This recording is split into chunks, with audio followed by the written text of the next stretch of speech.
Roland, tell us how you came to work with Bill. Well, it was in 1967 after the we had a band called the Kentucky Colonels. My late brother Clarence White and Billy Ray Latham and Roger Bush and myself and Clarence became got to do a lot of work on the electric guitar and got a lot of session work, so he wanted to follow through with that, and then eventually ended up with a rock group called the Byrds, country rock group called the Byrds. So this was in late '66 and 1967.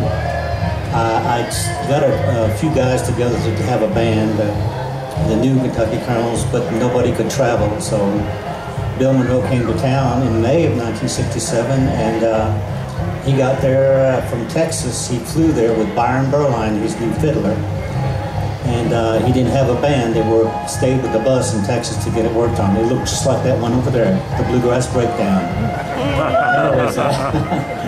Anyway, so Ed Pearl, who owned the Ash Grove, who had booked Bill Monroe there before. Ash Grove was a coffee house. And he called me up and he says, Roland, he says, Bill Monroe needs a guitar player. He says, and I talked to him on the phone, and he asked if he could do it. Well, I asked if your brother Clarence would do it, and Clarence would not do it. He just didn't want to do it. And so I said, okay, I'll do it. And so he says, we need some other players. We ended up with my brother Eric playing bass, and this was like from Tuesday through the whole week.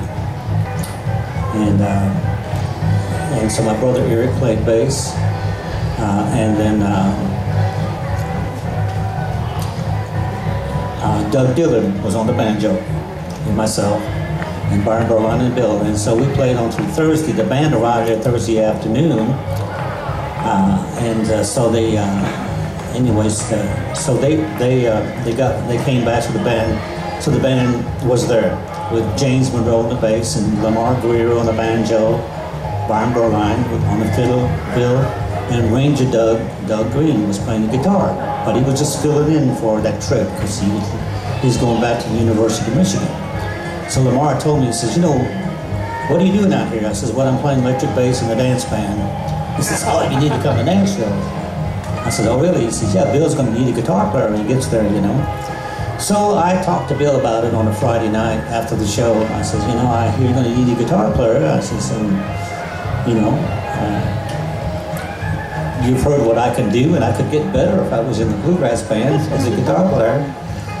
He says, well, all I want's a man that's going to try real hard and play my music. That's all I want.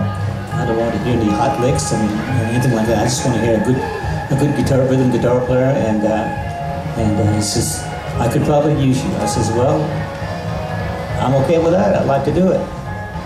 So he hired me.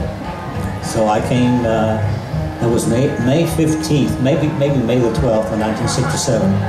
And that Sunday I ended up leaving on the bus, coming out here to Nashville, and I've been here ever since, 44 years ago. We're glad of it.